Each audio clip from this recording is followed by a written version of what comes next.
오늘 우리가 묵상할 말씀은 구약성경 욥기입니다. 구약성경 763페이지 욥기 2장 8절부터 10절까지의 말씀입니다. 구약성경 763페이지 욥기 2장 8절부터 10절까지 제가 읽습니다. 욥이 제 가운데 앉아서 질그릇 조각을 가져다가 몸을 긁고 있더니 그의 아내가 그에게 이르되 당신이 그래도 자기의 온전함을 굳게 지키느냐? 하나님을 욕하고 죽으라. 그가 이르되 그대의 말이 한 어리석은 여자의 말 같도다. 우리가 하나님께 복을 받았은즉 화도 받지 않겠느냐 하고 이 모든 일에 욥이 입술로 범죄하지 아니하니라. 아멘. 할렐루야.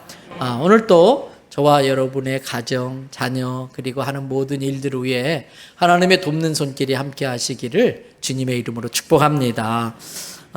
오늘 읽은 본문에 여러분이 잘 아는 욥이 나오고 있습니다. 본문 8절을 보니까 이 욥이라는 사람이 깨진 그릇 조각을 가지고 자기 몸을 박박 긁고 있어요. 피가 나도록 긁고 있어요.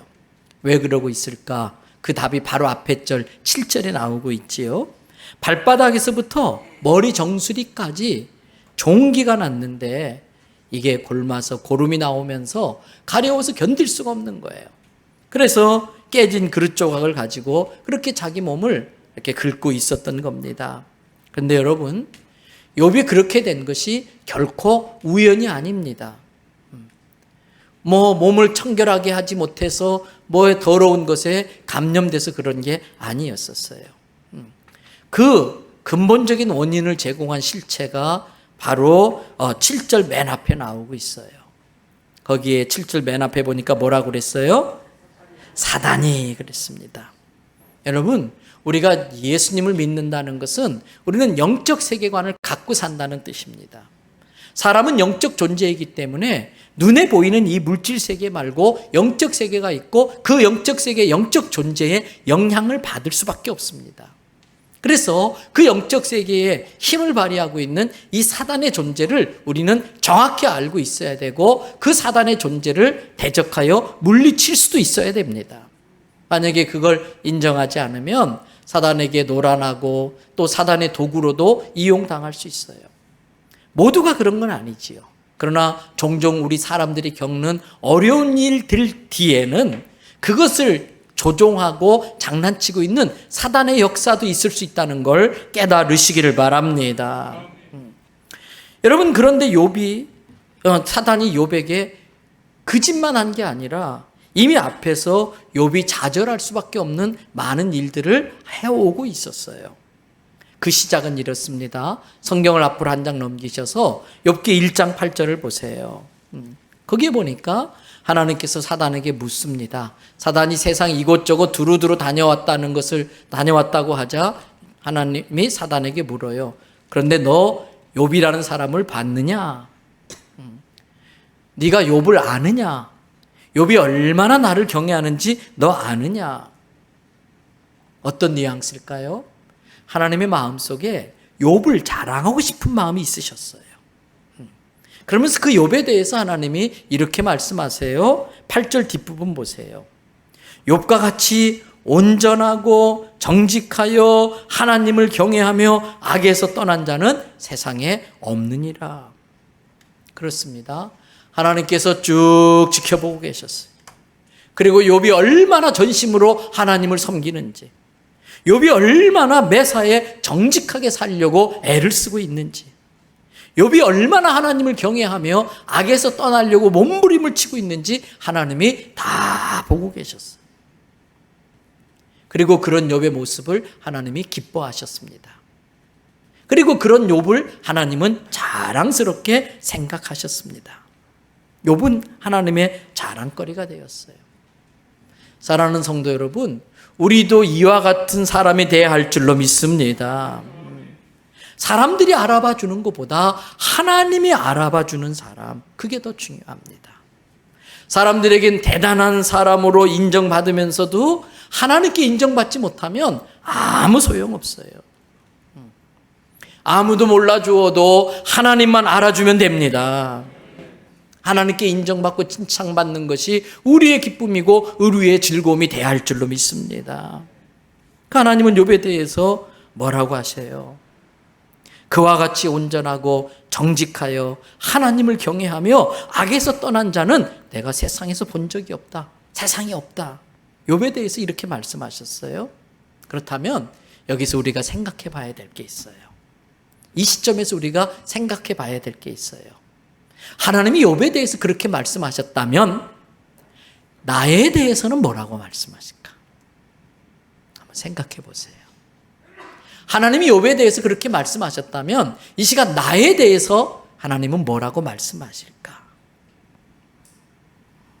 바라기는 저와 여러분들도 욥처럼 하나님의 자랑거리가 되기를 바랍니다. 하나님이 인정하는 그리스도인이 되기를 바랍니다. 하나님이 믿고 영혼을 맡기고 사명을 맡길 수 있는 성도가 되기를 축복합니다. 욥은 그렇게 살려고 참 애를 많이 쓴 사람입니다. 근데 성경에 보니까 욥이 부자였습니다. 부자도 그냥 부자가 아니고 큰 부자라고 성경은 말하고 있어요. 그런데 아시지요? 실은 부자가 경건하게 살기가 어렵습니다. 부자가 경건하고 거룩하고 성결하게 살아가기가 더 어렵습니다.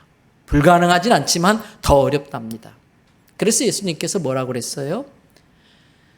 부자가 천국에 가는 것이 나귀가 약대가 바늘구멍 통과하는 것보다 더 어렵다 그랬어요.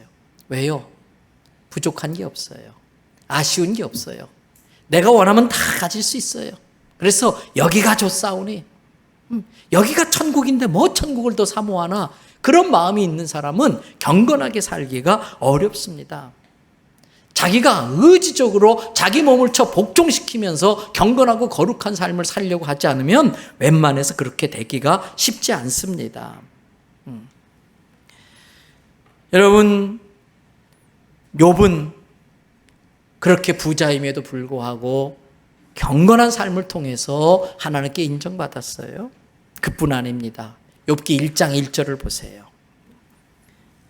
같이 또 한번 읽어보실까요?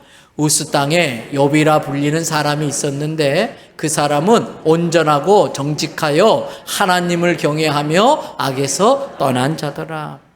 앞에서 말씀드린 8절은 하나님이 욥을 보고 한 이야기예요. 방금 읽은 1절은 욥과 같이 우스 땅에서 살고 있던 사람들이 욥을 보고 한 이야기예요. 아, 욥 그 사람 진짜야. 그 사람 정말 반듯한 사람이야. 그 사람 정말 정직한 사람이야.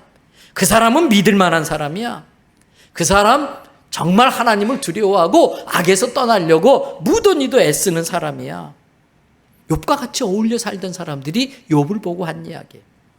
그래서 3절 맨 뒤에 한마디로 욥에 대해서 뭐라고 하느냐? 이 사람은 동방 사람 중에 뭐라고요? 가장 온전한 자다. 그렇다면 여기서 우리가 또 스스로에게 물어야 될 질문이 있어요. 사람들이 욥을 보고 야, 정말 저 사람 진짜 그리스도인이다. 인정. 그랬는데 나를 아는 사람들이 나를 보고 뭐라고 말할까 생각해 봐야 돼요. 예수 안 믿는 가족들이 나를 보고 뭐라고 말할까? 예수 안 믿는 직장 동료들이, 예수 안 믿는 동창들이 나를 보고 뭐라고 말할까? 스스로에게 물어봐야 됩니다. 여러분 생각에는 그 친구들이 뭐라고 말할 것 같습니까? 여러분, 우리 그리스도인들은 정직함과 거룩함에 있어서는 예수 안 믿는 사람들과 비교할 수 없을 정도로 차원 높은 수준의 삶을 살아야 됩니다. 거룩하고 경건한 삶을 살아야 됩니다. 그런데 경건은 그냥 되는 게 아니에요. 구원은 누구에게나 필요한 거기 때문에 믿기만 하면, 예수님을 믿기만 하면 하나님이 값없이 거저주시는 선물입니다마는 경건은 우리의 몫이에요. 애를 쓰고 힘쓰고 자기 몸을 쳐 복종시켜서 내 삶이 경건해지도록 몸부림을 쳐야 되는 우리의 몫입니다. 그동안 문제가 있었다면 하나님의 은혜로 구원을 받기는 했지만 우리가 구원받은 자답게 살지 못했다는 데 문제가 있어요.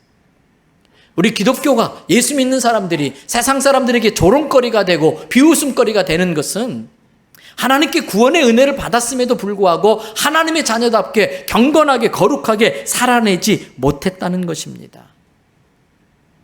여러분, 욥은 경건하고 거룩하게 살려고 애를 쓴 사람입니다. 그런데 그 자신뿐만 아니라 자식들도 그렇게 살도록 가르친 사람이었어요.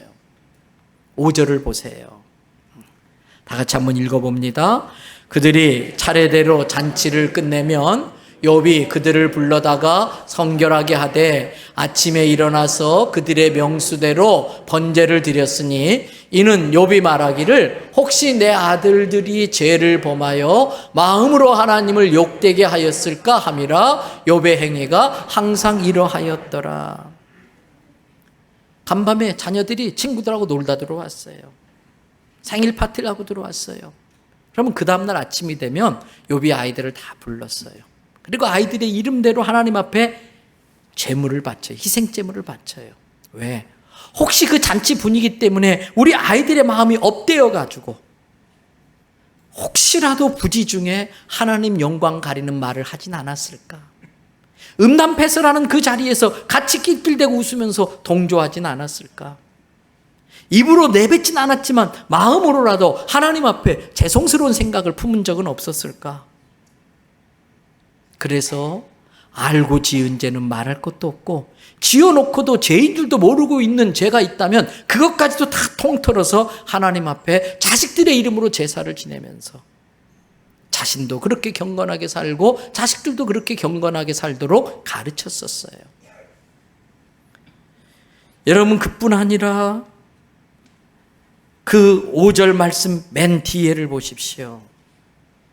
욥의 행위가 그 다음 뭐라고 되어 있어요? 항상 이러하였더라.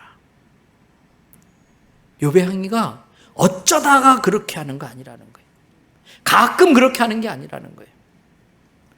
항상 그렇게 하나님 앞에 자신도 경건하게 자녀들도 경건하게 살도록 애를 썼다는 겁니다. 시종 여일, 초지 일관. 감정 따라, 기분 따라, 분위기 따라, 환경 따라 이랬다 저랬다 하는 게 아니라 어떤 상황 속에서도 그는 하나님 앞에 반듯하게 서려고 경건하게 살려고 몸을 부림치고 애쓴 사람이라는 겁니다. 여러분, 예수님도 마태복음 5장 16절에서 우리에게 이렇게 말을 해요. 이같이 너희 빛이 사람 앞에 비추게 하여 그들로 무엇을 보고? 너희 착한 행실을 보고 어떻게 하라고요? 하나님께 영광을 돌리게 해라. 구원받은 우리는 세상 사람들도 인정할 정도로 착한 행실, 경건한 삶을 통해서 예수님의 빛을 그들에게 비춰줘야 돼. 어둠 가운데 방황하는 자들이 진리 가운데로 천국 가는 길로 안내될 수 있도록 빛 대신 예수님을 그들에게 비춰줘야 되는데 그 비춰주는 방법은 착한 행실이라는 거예요. 그래서 예수 안 믿는 사람들이 나를 보고서 나도 하나님께 영광을 돌리지만 예수 안 믿는 사람들도 나를 보고 하나님께 영광 돌릴 수 있게 하라는 거예요. 그렇습니다. 신앙생활은 예수님을 안 믿는 사람들이 볼 수도 있고 만질 수도 있고 따서 먹을 수도 있는 열매가 맺어져야 됩니다. 힘써 이 성령의 열매 맺어야 됩니다. 경건의 열매가 맺혀야 됩니다. 그리고 내가 따먹는 게 아니라 나를 아는 다른 사람들이 그것을 따먹으면서 고개를 끄덕끄덕하면서 정말 하나님 대단하시다. 저런 사람도 바꾸어서 이런 열매를 맺게 하시다니 하나님 참 대단하시다. 나도 예수님 믿어봐야겠다. 그런 생각 들게 만들어야 된다는 겁니다. 그래서 여러분, 제가 전에도 가끔 우스갯소리를 그랬잖아요. 예수는 내가 믿었는데 덕은 네가 본다. 우리가 운전하고 가다가 갑자기 막 확 끼어들어서 막 깜짝 놀라게 해요. 막 짜증나게 만들어요. 그럴 때 어떻게 해요? 탁 이렇게 잡고 세워가지고 야, 너 정말 다행인 줄 알아. 내가 예수 믿는 걸 감사해라 너. 응? 내가 예수님 만나기 전에 이랬으면 너는 죽었어 라고 속으로만 말하셔야 돼. 신경 쓸 거 없어요. 지가 잘못해놓고 막 욕하는 사람도 있어요. 막 지가 미안하니까 기선 제압하려고 막 창문 내리고 막 쌍욕을 해요. 그때 우리도 어떻게 참습니까? 그걸 내리고 막 같이 욕하면 큰일 나요. 어떻게 해야 돼요? 가르쳐 드렸잖아요. 씩 웃으면서 반사하면 되는 거예요. 여러분, 예수님은 내가 믿었는데 그 사람이 용서받아. 옛날 같으면 한 대 쥐어 팰 텐데 예수 믿는 것 때문에 용서가 돼. 여러분, 열매는 구원의 조건은 아닙니다만은 그 사람이 구원받았다고 하는 증거는 될 수 있어요. 내가 열매를 맺어야 구원받는 건 아니지만 정말 나를 구원하는 믿음이 내 안에 있다면 그 믿음의 열매는 맺어져야 되는 거예요. 그것이 구원의 증거가 될 수 있어요. 경건의 열매는 다른 사람들로 하여금 하나님께 나오게 하는데 선한 영향력으로 작용합니다. 경건의 열매는 그 사람들로 하여금 어쩌면 저럴 수 있지? 예수 믿는 게 저런 건가? 예수님에 대해서 생각하게 만들고 하나님에 대해서 생각하게 만들고 하나님께 영광 돌리게 하는데 중요한 역할을 하기 때문에 우리는 예수 믿지 않는 사람들로 하여금 내 삶에서 따먹을 수 있는 성령의 열매를 맺는 삶을 사셔야 됩니다. 그동안 한국교회 성도들의 문제가 여기에 있었어요. 예수 믿는다고 동네방네 소문은 많이 내는데 무성한 잎사귀만 있는 무화과 나무처럼 잎사귀는 무성한데 따먹을 열매 없는 나무 같은 모습이 우리들의 모습이었을 수 있다는 거예요. 이처럼 욥은 하나님께도 인정받았습니다. 사람들에게도 인정받았습니다. 그런데 마지막 관문이 하나 더 남아 있어요. 여러분, 마지막으로 성도는 사탄에게도 인정받아야 돼. 사탄에게도 인정받아야 돼. 여러분, 사탄이 아무나 공격한다고 하지 않았지요. 전에도 말씀드렸잖아요. 사자가 물소떼를 그냥 공격하지 않아요. 어흥 소리 내고 한번 확 달려가지고 다 흩어버린다고요. 그때 다시 똘똘 뭉치는데 병든 물소, 늙은 물소, 어린 물소, 다친 물소, 이런 물소들이 뒤에 쳐지면 왁 잡아먹잖아요. 마찬가지로 사단도 아무나 공격하는 게 아니라 간을 봐요. 간을. 어떻게 간 본다고 그랬지요? 어떻게 하긴요? 간을 봐요. 그런데 대현성결교 성도를 딱 간 봤더니 예수피. 사단이 한 길로 왔다 7길로 달아날 줄로 믿습니다. 아무나 건드는 게 아니에요. 사단이 건들만 하니까 건드는 거예요. 때문에 사단도 어찌하지 못하도록 사단에게 인정받아야 되는 거예요. 하나님께서 사단에게 말합니다. 너 욥을 봤어? 얼마나 욥이 경건한 삶을 통해 내 영광을 드러내는지 너 욥 아니? 물으셨어요. 그러면 사단은 예 하나님, 다른 사람은 몰라도 욥은 내가 인정합니다. 욥은 진짜 그리스도인입니다. 인정. 욥은 정말 하나님을 경외합니다. 인정. 그래야 됩니다. 근데 사탄은 그렇게 못해요. 왜? 사단의 속성이 늘 삐딱하거든요. 사단은 매사가 부정적이에요. 사단은 매사가 빈정거리고 비아냥거리기를 좋아해요. 그래서 사람들 중에도 사단의 영향력을 받고 있는 사람은 매사가 삐딱해요. 자꾸 비아냥거리고 빈정거리고. 여러분, 빨리 그런 거 고쳐야 돼요. 그러면 그럴수록 사단의 영향력이 커지는 거예요. 자, 사단이 하나님께 뭐라고 빈정거리는지 한번 보세요. 욥기 1장 9절에서 11절을 보세요. 사단이 여호와께 대답하여 이르되 욥이 어찌 까닭없이 하나님을 경외하겠습니까? 다 이유가 있으니까 욥이 하나님을 믿고 섬기지요. 그러면서 10절에 하나님이 그와 그의 집을 울타리를 둘러가지고 다 지켜주고 있고 그가 손대는 것마다 다 잘되게 해줘가지고 그의 재산이 땅이 넘치도록 많으니까 이렇게 하지요. 그러면서 11절에 뭐라고 그래요? 하나님 손을 펴가지고 욥의 재산을 다 날려보세요. 그래도 욥이 하나님 잘 믿나? 틀림없이 주를 향하여 욕하고 등 돌리지 않겠습니까? 사단이 그렇게 말해요. 여러분, 사단의 이 말은 욥의 신앙이 조건부 신앙이라는 거예요. 조건부 신앙이 뭘까? 하나님께서 축복해 주시면 하나님 찬양하고 예배드리고 섬기고, 좀 힘들고 어려운 일이 생기면 하나님 정말 계신가? 하나님 정말 나를 사랑하시기나 하는 건가? 나를 알기나 하시는 걸까? 원망하고 불평하고 떠나고, 자기 조건에 맞으면 잘 믿고 조건에 안 맞으면 떠나고, 이게 조건부 신앙이에요.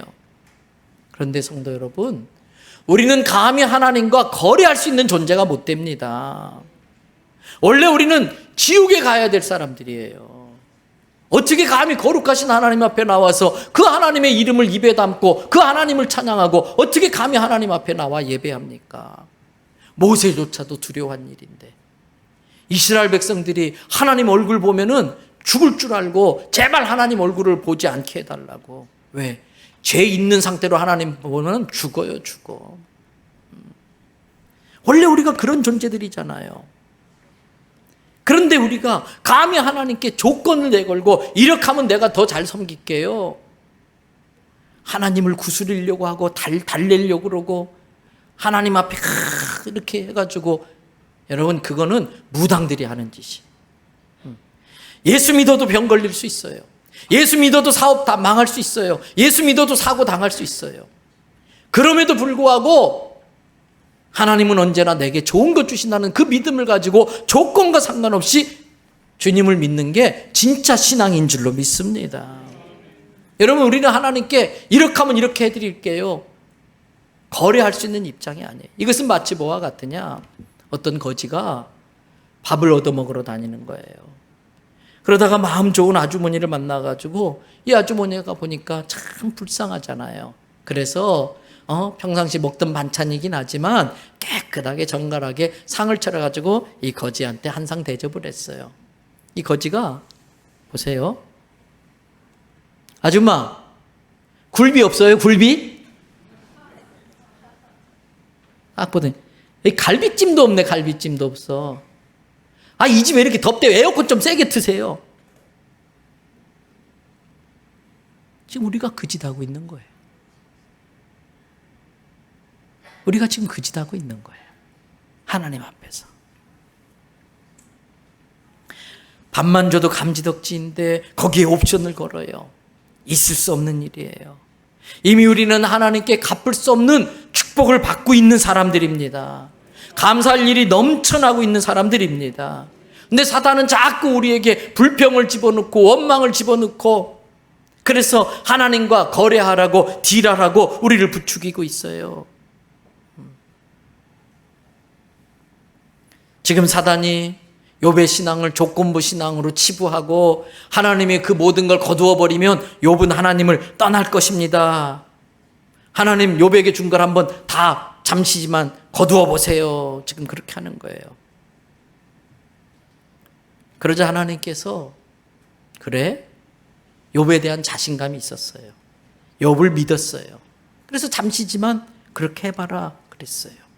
그래서 욥에게 이 욥기 1장과 2장에 나오는 엄청난 시련들이 찾아오게 되지요. 여기서 우리가 깨달을 게 있어요. 욥처럼 경건한 사람도 어려운 일을 당할 수 있다.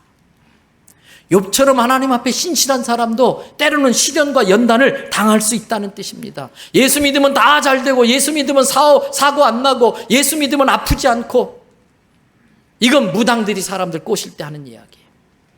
아니에요. 예수 믿는 사람도, 경건한 사람도 힘들고 어려운 일을 당할 수 있어요. 그런데 그걸 통해서 내 믿음이 검증돼요. 그걸 통해서 내가 정금같이 더 귀하게 변화될 줄로 믿습니다. 그걸 통해서 더 큰 사명 감당할 수 있는 단단한 신앙으로 다져지게 되는 겁니다. 욥이 어떤 시련을 당했나? 욥기 1장 13절부터 2장 9절까지 쭉 나오지요. 한 종이 막 허겁지겁 주인 욥한테 달려왔어요. 주인님, 우리가 밭에서 밭을 갈고 있는데 난데없이 스바 사람들이 나타나가지고 소와 나귀들을 다 약탈해가고 종들을 다 죽이고 저만 겨우 목숨 건지고 도망쳤습니다. 이 말이 끝나기 전에 또 종이 한 명 허겁지겁 숨이 그냥 여기까지 차가지고 오면서 이야기하는 거예요. 주인님, 이게 웬일이래요. 갑자기 마른 하늘에 날벼락이라고 하늘에서 막 불이 떨어지더니 양들과 종들을 다 불태우고 저만 어떻게 겨우 피해서 이렇게 목숨 건져 왔습니다. 이 말이 채 끝나기도 전에 또 종 한 명이 달려오는 거예요. 주인님, 큰일 났습니다. 갈대아 사람들이 세 떼로 나누어 가지고 사방에서 공격해 와 가지고 약대들을 다 빼앗아 가고 칼로 종들을 다 죽이고 저만 겨우 이렇게 도망쳤습니다. 모두가 이게 어쩐 일이래. 어안이 벙벙 아연실색하고 있는데 더 끔찍한 소리가 날라 들어와요. 한 종이 허겁지겁 뛰어들더니 아이고 주인님, 큰일 났습니다. 이번엔 무슨 일이냐. 주인님 큰아들 댁에서 10남매가 다 모여서 잔치를 하는데 갑자기 돌풍이 불어가지고 집 네모퉁이를 치는데 집이 그 자리에서 무너지면서 10남매가 다 깔려 죽고 말았습니다. 주인님, 어떡한데요. 여러분, 욥의 마음이 어떨지 좀 상상이 되시나요? 솔직히 실감 안 나지요? 좀 더 실감 나게 생각한다면 혹시 이런 거 아닐까요? 예배 드리는데 자꾸 벨이 울려요. 진동이 자꾸 징징 울리는 거예요. 예배 시간인데 전화 안 받아야지. 근데 자꾸 울리니까 궁금한 거예요. 급한 일인가? 딱 봤는데 문자가 왔어요. 전화 안 받아서 문자 보냅니다. 대개 아들이 조금 전에 횡단보도 건너다가 음주운전 차에 치여서 지금 병원으로 가고 있는 중입니다. 여러분에게 그 문자가 왔다고 생각해 봐요. 지금 앉아 있겠어요? 욥은 그보다 더 큰 일을 당한 거지요. 근데 욥의 불행이 여기서 그치지 않아요. 갑자기 온몸이 근질근질하기 시작하더니 여기에 붉은 반점이 생기고 여기에 반점이 생기고 울긋불긋해지더니 발바닥부터 머리 정수리까지 종기가 나는데 가려워서 견딜 수가 없어요. 아무리 가려워도 가셔지질 않아. 너무 박박 긁어서 피가 나. 그래도 안 되겠다 싶으니까 질그릇을 깨트려서 그 날카로운 부분으로 막 긁어대고 있는 거예요. 그런데 이런 상황에 결정적인 한 방이 날아듭니다. 2장 9절을 보세요. 욥기 2장 9절. 그의 아내가 그에게 이르되 당신이 그래도 이 지경이 되었는데도 그래도 자기의 믿음을 온전히 굳게 지키겠느냐. 하나님을 욕하고 죽으라.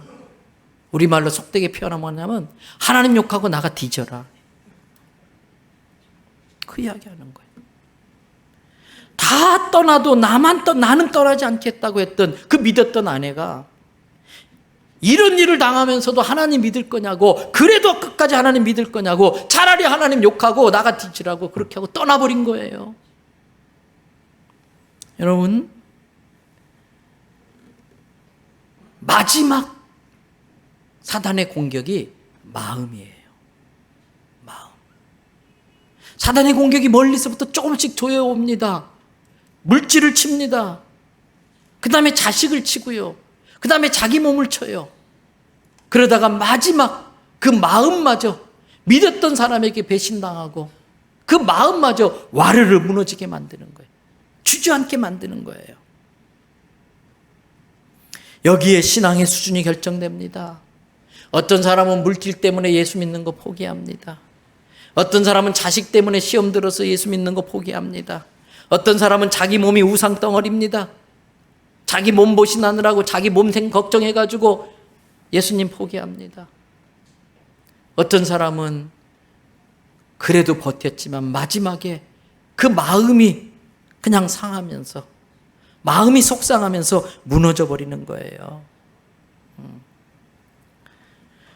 여러분, 게다가 욥이 이런 일을 당하게 된 것은 어떤 못된 일을 하다가 당한 게 아니잖아요. 마치 못된 일을 했기 때문에 벌 받는 차원에서 이런 일을 당한 게 아니지요. 보통 사람들은 자기가 한 짓은 생각 안 해요. 그래서 못되게 살다가도 이런 일을 당하면 벌 받는다고 생각하지 않고 억울하다라고 다 생각을 해요. 그런데 욥은 딱히 잘못한 게 없어요. 굳이 벌 받는 것이라고 표현할 때에 이건 욥에게 있어서 벌 받을 만한 일이 벌 받아서 생긴 일이 아니었었어요. 그런데도 불구하고 욥은 더 경건하게 살려고 하고 더 거룩하게 살려고 했는데도 이런 일을 당했으니까 얼마나 억울하고 원통하겠어요. 근데 이때가 중요합니다. 이때가 중요해요. 제가 늘 말씀드리지요. 신앙생활은 남들이 다 그렇게 할 거라고 생각할 때에 그렇게 하지 않는 거예요. 신앙생활은 이런 상황이라면 이렇게 할 거야 라고 다 생각할 때에 그렇게 하지 않는 거예요. 야, 이제 다 끝났어. 욥도 이제 끝났어. 다 그렇게 생각했어요. 그런데 뭐야 저거? 저거 제정신이야? 저 지경에도 감사를 하고 있네? 아니 어떻게 저런 사람을 용서를 해? 그래도 용서를 한다네? 아니 저런 상황에서 뭘 감사하긴 감사를 해? 남들이 이럴 거라고 생각했는데 그렇게 하지 않는 게 신앙생활이에요. 욥이 어떻게 했는지 보세요. 욥기 1장 20절에서 22절. 욥이 일어나 어떻게 했어요? 겉옷을 찢고 머리털을 밀고 땅에 납작 엎드려요. 이 모습은 죄를 회개하는 사람의 모습이에요. 욥은 아무리 생각해봐도 하나님 앞에 부끄러울 게 없었어요. 지은 죄가 생각나질 않았어요. 그럼에도 불구하고 혹시라도 내가 아직도 깨닫지 못한 죄가 있을까요, 하나님? 아직도 내가 깨닫지 못한 죄가 있다면 용서해 주세요. 그래서 자기 옷을 찢고 머리를 밀면서 하나님 앞에 납작 엎드리는 거예요. 내가 뭘 잘못했는지도 모르지만은 그래도 혹시 잘못한 게 있다면 하나님 용서해 주세요. 엎드리는 거예요. 그리고 20절 끝에 중요한 게 나와요. 뭐예요? 예배해요. 그래도 예배해요. 그래도 하나님 앞에 꾸역꾸역 기어서라도 나가서 하나님께 예배하고 기도드려요. 이게 욥이에요. 그러면서 21절 뭐라고 그럽니까? 내가 어머니 뱃속에서 나올 때에 빈손으로 알몸으로 나왔는데 알몸으로 돌아간들 잘못된 게 뭐가 있냐? 그럴 수 있지. 알몸으로 왔으니까 알몸으로 돌아가는 게 당연한 거 아니냐? 그러면서 또 하는 말이 주신 이도 누구라고요? 여호와요. 그걸 주신 하나님이 가져가신다는데 내가 무슨 할 말이 있냐? 주신 분이 가져갈 수도 있는 거지. 그러면서 욥은 계속해서 뭐예요? 뒤에 보세요. 여호와의 이름을 찬송. 할렐루야. 이게 진짜 신앙. 그 지경에도 그 상황에도 주님 높임 받으시옵소서. 주님 영광 받으시옵소서. 주님을 찬양하는 거예요. 그러면서 22절 이 모든 일에 욥이 범죄하지 아니하고 하나님을 향하여 원망하지 아니하니라. 모두가 원망할 거야 라고 했을 때에 모두가 그렇게 할 때 그렇게 하지 않았어요.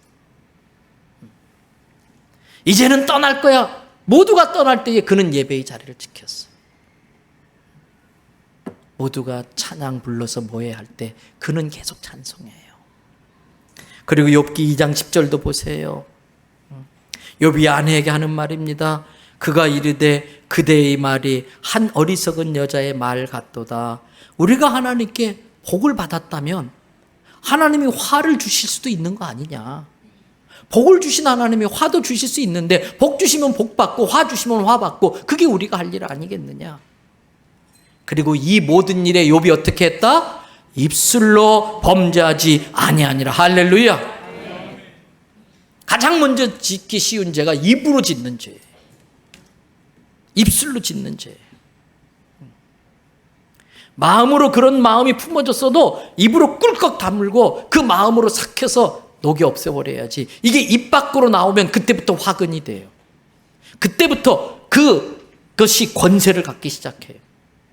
그래서 욥은 그걸 경험상 알았기 때문에 입술로 범죄할 수 있는 상황에 처했음에도 모두가 입술로 범죄할 때 욥은 그렇게 하지 않았다. 입술로 범죄하지 않았다. 그 입술로 오히려 하나님을 찬양하고 그 입술로 하나님을 예배했다는 거예요. 그래서 이 욥의 이야기를 한마디로 정리하면 이거예요. 너 그래도 예수 믿을래? 너 그래도 교회 다닐래? 너 그래도 감사할 거냐? 한마디로 그거예요. 오늘 욥의 아내가 욥에게 한 얘기가 그거잖아요. 2장 9절을 보세요. 그의 아내가 그에게 이르되 당신이 그래도 자기의 온전함을 굳게 지키느냐? 당신이 그래도 그 믿음을 온전히 지키겠느냐? 욥의 아내가 그거 물어보는 거예요. 근데 사단이 우리에게 똑같이 물어봐요. 그래도 너 예수 믿을래? 그래도 감사할래? 설교의 제목이 오늘 여기서 나온 거예요. 여기에 우리는 답을 해야 됩니다. 여기에 우리는 답을 해야 돼요. 그래, 그래도 나 예수 믿을 거야. 그래도 나 예배 드릴 거야. 그래도 나 교회당에 갈 거야. 코로나보다도 하나님을 더 두려워해야지. 그래도 난 예배 드리러 갈 거야. 그래도 나는 감사할 거야. 그래도 나는 찬양할 거야. 그렇습니다. 뉘앙스란 게 있잖아요. 우스갯소리로 화장실 앞에서 너 무슨지 알아요? 화장실 밖에서 화장실 안에 있는 사람한테 화장실 안에 있는 사람이 밖에 있는 사람이 그리고 가잖아요. 똑같아요. 그래도